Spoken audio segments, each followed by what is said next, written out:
dosen pembimbing saya, Bapak Kasmujo. Tadi ada tadi. Ke depan Pak Kasmujo.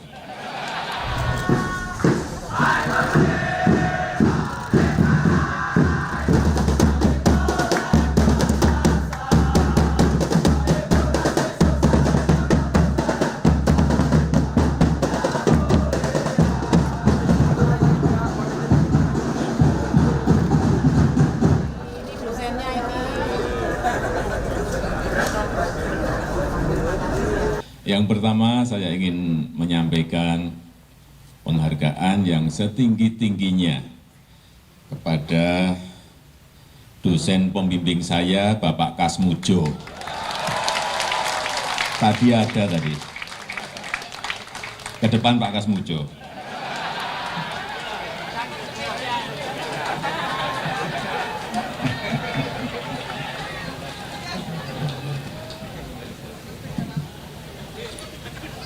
Beliau itu dulu waktu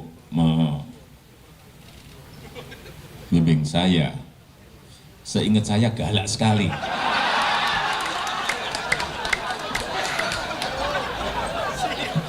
Galak sekali, saya masih ingat galak sekali. Tapi sekarang saya melihat beliau sangat bijak sekali. Sudah berubah. Ya enggak, saya enggak tahu yang berubah saya atau yang berubah Pak Kasmujo. Tapi sekali lagi Pak Kasmujo, saya mengaturkan banyak terima kasih karena bimbingan Bapak di jurusan teknologi kayu, saya bisa menyelesaikan skripsi saya, meskipun saya lupa juga bolak-baliknya berapa kali. Karena begitu maju dibentak balik, begitu maju dibentak kok galak sekali.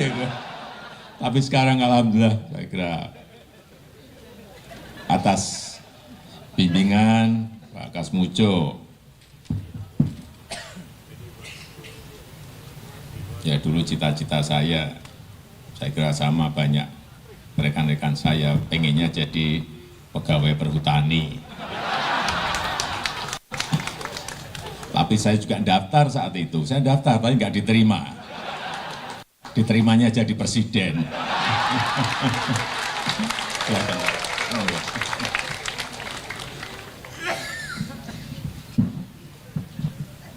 Saya daftar, saya ikut tes tapi nggak diterima. Aduh, saya mikir-mikir apa bodoh banget saya, atau tesnya yang nggak benar, atau jangan juga banyak titipan di situ. Saya jadi berpikir jelek. Karena nggak diterima, ya sudah, karena garis dan kehendak Allah memang seperti ini,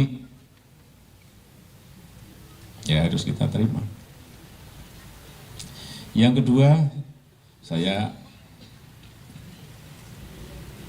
ini mungkin yang berkaitan karena banyak dari alumni ini yang bekerja baik di perhutani, baik di Kementerian Kehutanan, Pak Dekan dan seluruh dosen, saya ingin sedikit menyampaikan penglihatan helikopter saya, makro saya terhadap kehutanan Indonesia.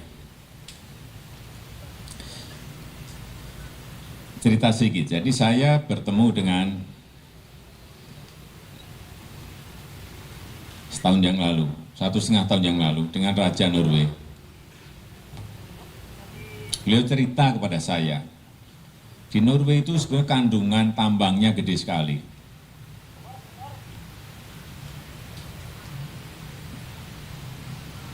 Gas, minyak, katanya ini saya akan nanya dengerin.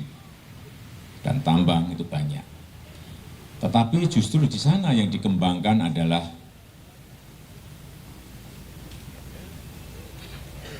kehutanannya, hutannya.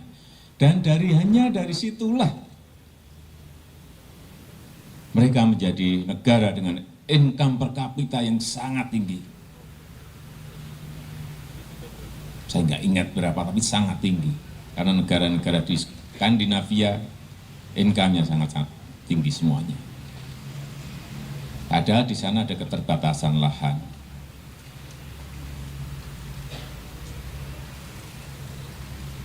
Kenapa mereka bisa menjadikan negara kaya yang hanya dari hutan saja. Saya melihat dari hulu sampai hilir itu dikerjakan secara detail. Yang kita ini tidak lakukan.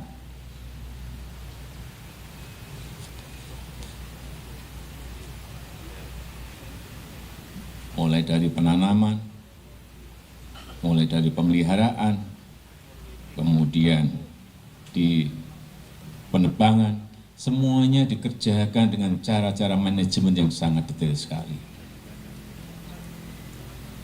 Di kita ini, saya ngomong apa adanya, saya nggak ingat, di Kementerian Kehutanan, anggarannya berapa triliun setiap tahun, sudah berapa puluh triliun, jadinya apa? Tunjukkan kepada saya hutan yang jadi. Nggak ada. Seingat saya selain satu yang buat hutan jadi, selain satu, Wanagama. 112 hektar jadi dan betul-betul menjadi hutan penuh. Kemudian juga di Getas. Saya belum ke sana, jadi saya belum bisa berkomentar. Artinya apa? Sebetulnya kita ini kan bisa membangun sebuah hutan seperti Wanagama, bisa.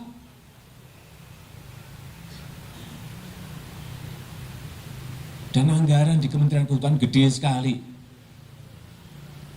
Karena kalau ini tidak kita bangun, hutan-hutan seperti Wanagama ini, nanti yang hutan konservasi grogoti habis terus, lama-lama hilang kita. Sehingga harus ada yang menyediakan sendiri areal khusus untuk entah untuk pub, entah untuk bangunan, entah untuk furniture, memang harus ada.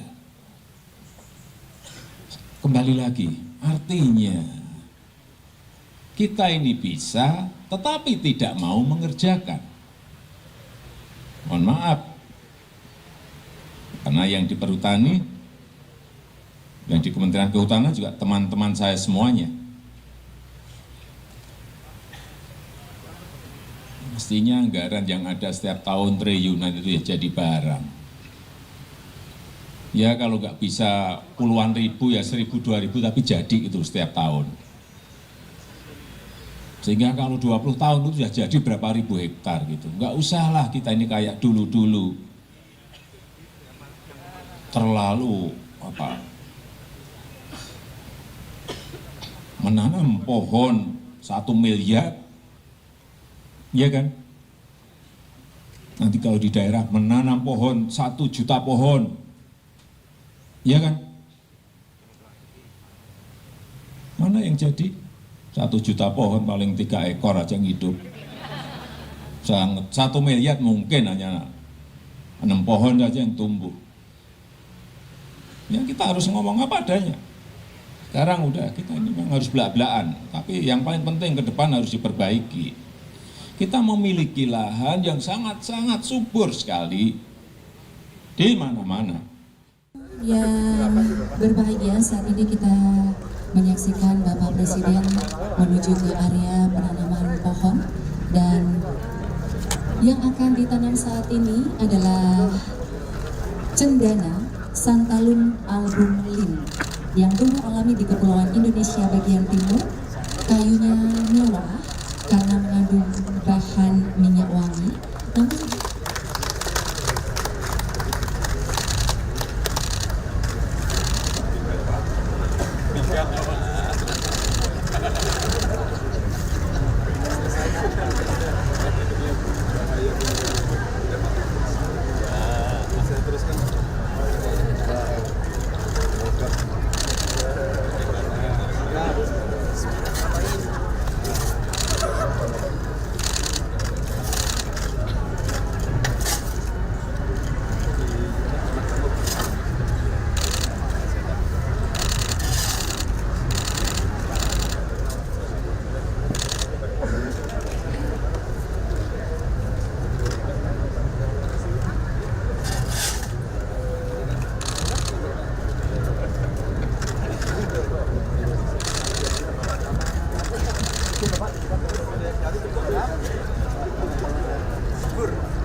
Saya Aldin Fridianto.